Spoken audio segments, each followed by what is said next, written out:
In the summer of 2003, I began filming the series Atheism, A Rough History of Disbelief. As part of the process, I talked to a number of writers, scientists, historians, and philosophers. Having secured their cooperation, I was very embarrassed to find that a large proportion of what went on ended up on the cutting room floor, simply because the series would have lasted 24 hours otherwise. Well, as it happens, the BBC agreed with me that the conversations were too interesting to be junked. And with these 6 supplementary programmes, they've made the extremely unusual decision to go back to the original material and to broadcast at length some of the conversations which I had. Conversations with people such as the English biologist Richard Dawkins, the American philosopher Daniel Dennett, the Cambridge theologian Dennis Turner, the American playwright Arthur Miller, the English philosopher Colin McGinn, and the American Nobel Prize-winning physicist Steven Weinberg.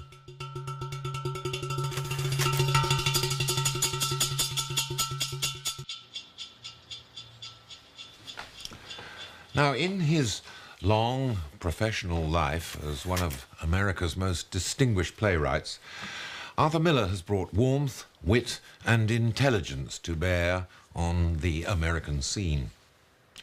When I met him in his New York apartment, I asked him about his early life, about his attitude to Judaism, and the extent to which he felt that there has grown up in our time a strange association in the Christian mind between Judaism and disbelief, the idea that there's something peculiar about the Jews which makes them peculiarly susceptible to profane disbelief.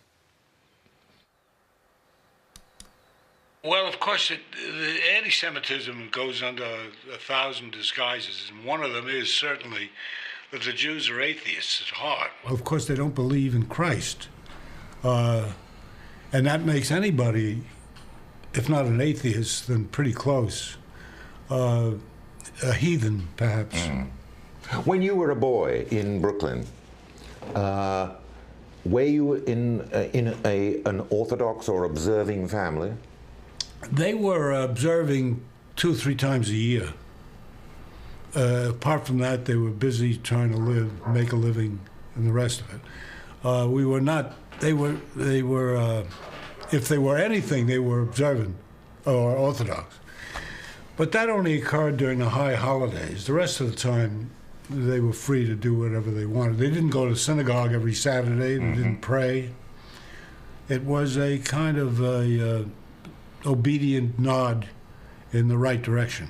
But as a child of that type of family, which I suppose in some way was similar to mine, though it was perhaps less observant than the one you describe, did you yourself begin to differ from the Orthodox background from which you came? Well, I tried to be a religious person when I was 12, 13, 14. It lasted about 2 years. And then it simply vanished. I simply laid down one evening to go to sleep and woke up the next day and it wasn't there anymore. And I guess it was part of my growing up that I would be searching for my roots somewhere, and I found them elsewhere. I didn't find them in religion, because religion, especially in the Depression 30s, seemed absolutely absurdly irrelevant. We were in the midst of a terrific social crisis here, and the religious, in general, had nothing to say about it. But were there other reasons apart from the political irrelevance of religion? Did you have, as it were, other reasons, say, sort of rational reasons for thinking? Of course, I no longer could believe. I quickly, at some point in my late teens, began reading and surmising that the idea of religion was a creation of man's longing to signify, to be a permanent part of the universe. And as I've grown older, I have to respect some of the religious people, because some of them, as you know, during the struggles we've had, have been terrific. And they've been motivated by religious principle in many cases. and therefore I don't dismiss the whole thing by any means. But myself personally, I don't have the talent to believe. That's the way I look at it. I simply haven't got. I keep seeing my grandfather instead of God, and it doesn't work anymore. But philosophically, if I can use that word, it just seems to me so patent that what man has done is to project himself into the heavens, where he can be all-powerful, as he's not here, and moral, and decent, and vengeful, and all the things he's not allowed to do on the earth, and to don that white garment and the beard, and be what he wished in his dreams he could be. And I can't get past that. These childhood memories prompted another thought about the extent to which religious skepticism amongst certain Jews was associated with left-wing sympathies. So I asked Arthur Miller if he thought that this supposed association had any part to play in the development of 20th century anti-Semitism. There is an undoubtedly close relationship between Jews and the left, and also a sort of a trio of beliefs: disbelief in God, Judaism, and an affiliation with the very political movements which might have to be the ones which are recruited in order to bring about a solution to the problems that you've described. Yeah. Now, so why do you think, though, what is this relationship? For one thing, the Jews felt that was a different period than now in one respect. The anti-Semitism in the United States was rampant. It was open. For example, many people had to go to Europe to become doctors. Mm-hmm. They weren't admitted to Columbia University, to almost all American universities had a quota on Jews, and it was very small. There was the largest radio audience in the United States was for a man who was quoting Goebbels all the time. This was Father Coughlin. Mm. He had the largest audience, excepting for FDR. He was saying how wonderfully the Nazis had dealt with unemployment, how fine it was that they were defending their racial purity. This from a Catholic priest. I remember walking down the street in Brooklyn one day, a hot day in the middle of July, and all the windows were open. And I think it was on a Sunday afternoon, and from one house after another, you could hear that voice. And it was a sneering, raucous. He was a real rabble-rouser. He blamed the Jews for the Depression. That was the fundamental thing, that the money lenders had been thrown out of the temple, but they were back in. And they controlled the currency, they controlled the big corporations, they controlled everything, secretly. They were the secret demon underlying the troubles of the state. I was a worker in those days. I was out driving trucks and the rest of it, and you could cut it with a knife. It was brutal, and it was open. There was no question about it. So Jews were already positioned vis-a-vis the society as being, they weren't being killed, they were simply being gently and firmly kept out of the mainstream. No big corporation had Jewish executives. It was unheard of. So one understood what persecution might be, and therefore you were driven to the left, because the right was not interested in these problems, nor were most liberals. It was too dangerous. After all, a shipload of Jews from Germany arrived in New York Harbor and was not permitted to land. And these were not impoverished, desperate people. You know, these were middle-class people to have had the money to make this trip and to pick up all their stuff and move out of Germany. And they were sent back. It was called, the name of the ship was the St. Louis. And then they went from here to Cuba, where, from the studies I've read, the Americans did not want the Cuban government, which was then a dictatorship of the right, to let them in, lest it show up what we had done and reveal the cruelty of what we had done. Nobody was interested in confronting this thing, and they were sent back to Germany. I presume they were all killed. Well, I remember talking to a Polish intellectual and him saying, we can accept the idea that Jesus was Jew, but what sticks in our throat is the idea that the Holy Mother was Jewish. Oh, God. It's exhausting just to think about where to begin to throw light on this whole thing. I wrote a play called The Creation of the World and Other Business, which is about Genesis. And I didn't mean to, but I got involved with the Bible in a way that I'd never had before. And it's very interesting that the old rabbis, whoever put the Bible together, which was obviously written by different people at different times in history, they could have chosen any book to start the Bible.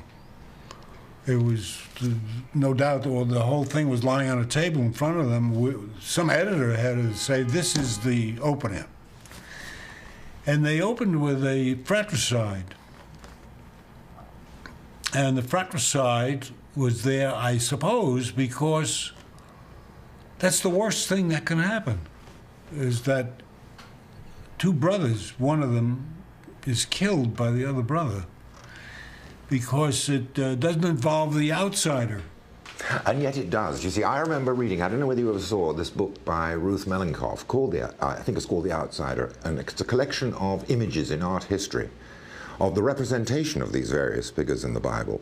And in the early years of the 16th century, Cain is Jewish, Abel is Gentile. How did that happen? Just the way they in order to get round the problem of the fratricide, they had to somehow retrospectively identify the villainous Jew.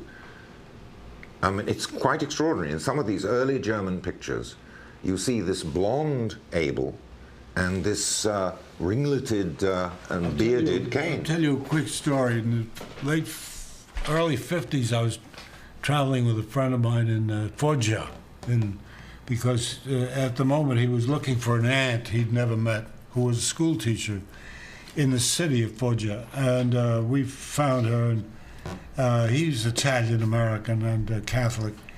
And she was curious to know what I was. And he said, he's Hebreo, he's Jewish.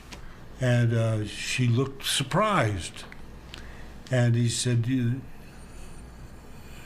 you know the people in the Bible? She said, oh, yes. She says, well, as long as they believe in Christ. Of course, I suppose it's inevitable that, and will always be there to some degree, that one's own group being most familiar is less dangerous than an out-group, which is always menacing because it's strange. They look different. They don't speak the way we do. They break the boiled egg on the narrow end instead of the broad end. This is going to go on forever, but when politicians seize upon these differences or these apprehensions, particularly the religious differences, and when they make religious differences the center of the political program, that's when the end is nigh. Well, the end certainly felt a bit nigh when we met, as the war in Iraq was already well underway. So I asked Arthur why it was that skepticism is increasingly seen by many Americans as politically incorrect, as subversive, unacceptable, and of course unpatriotic. I get the impression that from the vantage point of Europe, for the last 18 months at least, and perhaps before, that atheism or disbelief or skepticism is seen by many Americans as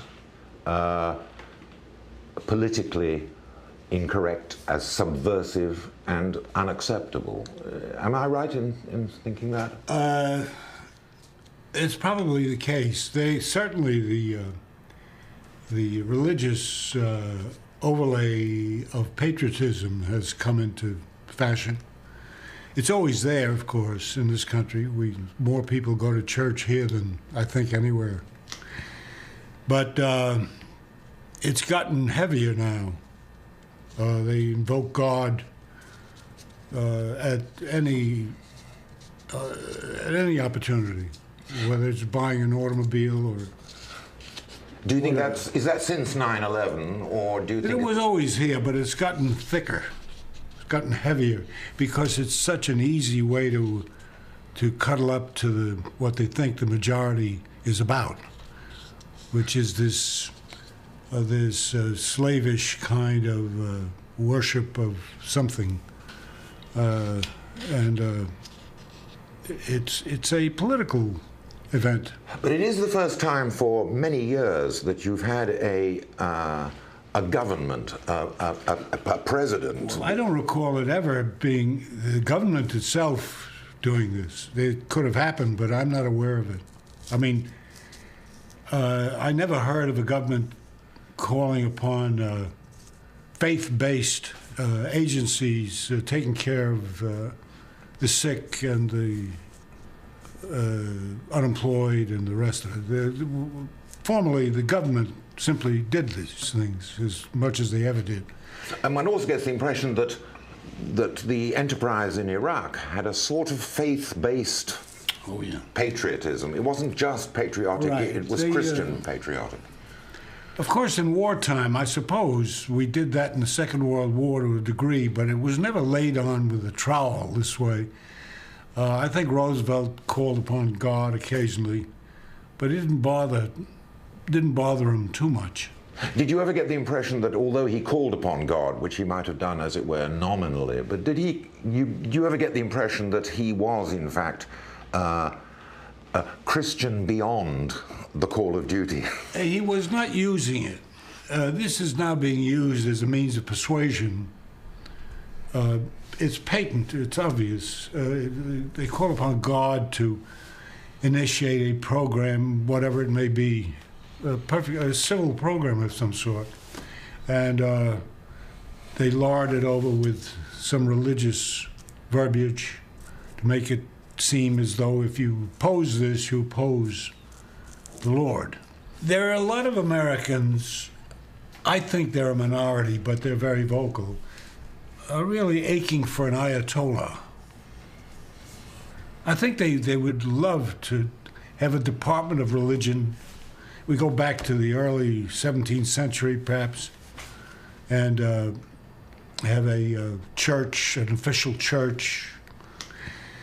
But they've convinced a lot of people to forget that this country was founded by people who were really escaping the domination of a governmental religion, and who breathed freely here with gratitude that they didn't have to obey a church government, churchly government. But they then became as theocratic as the people that they left. It seems to be something that has to be resisted on principle from one generation to another.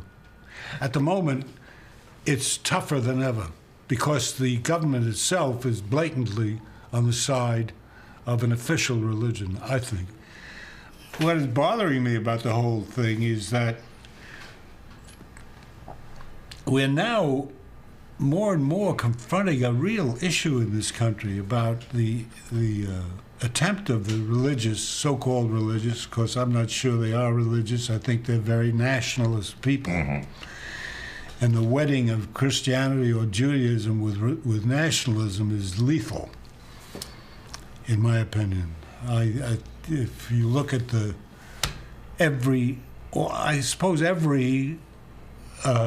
violent conflict in the world now is being led by priests, rabbis, or Muslim clerics.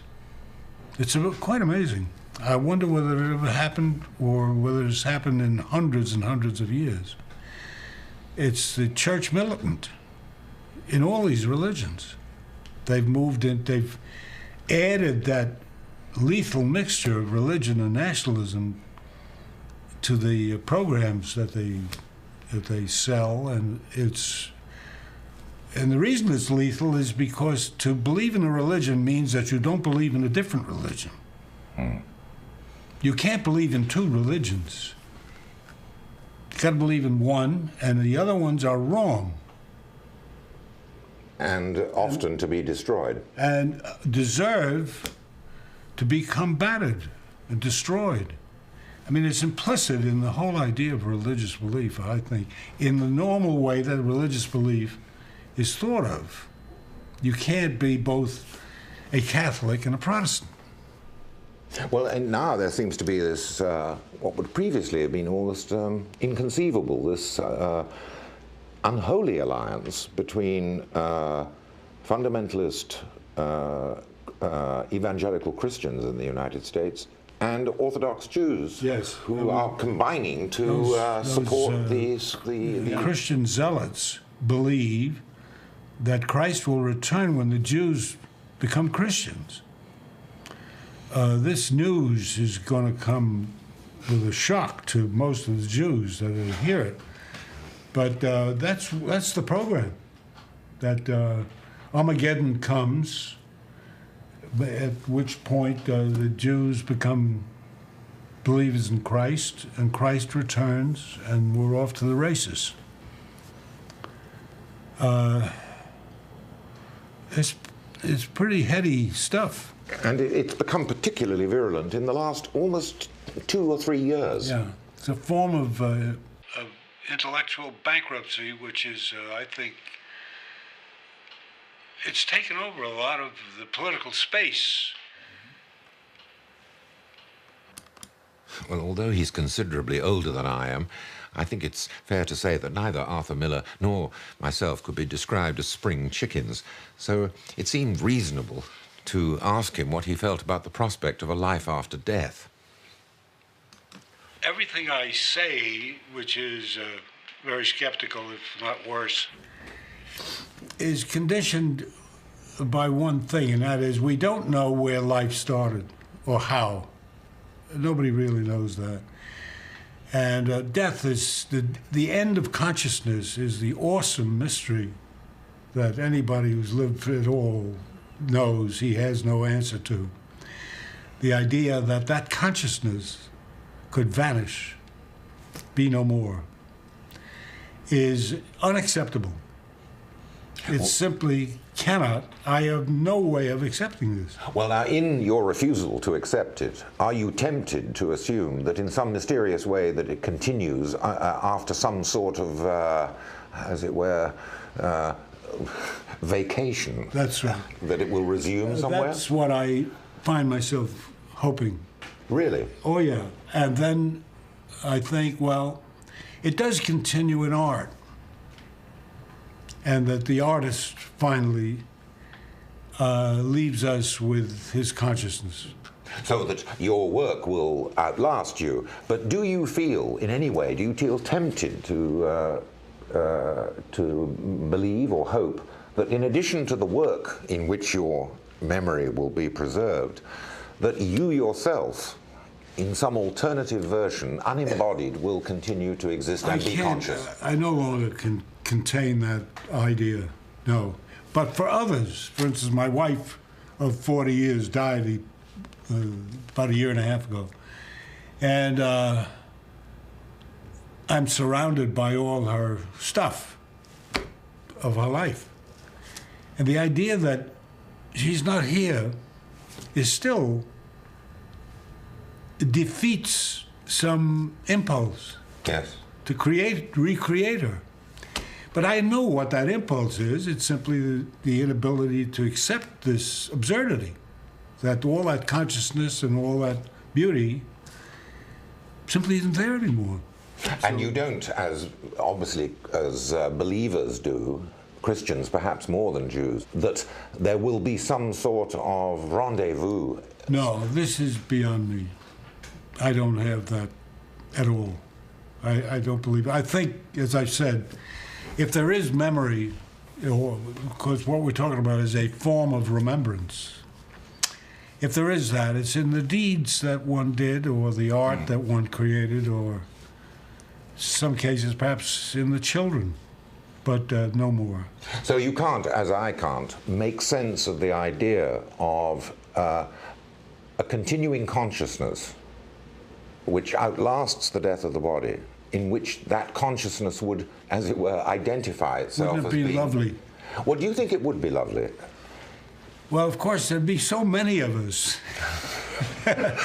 It'd be a rather crowded area. I think it'd be like the subway at 5 o'clock in the evening. You'd wish you could get off, I think.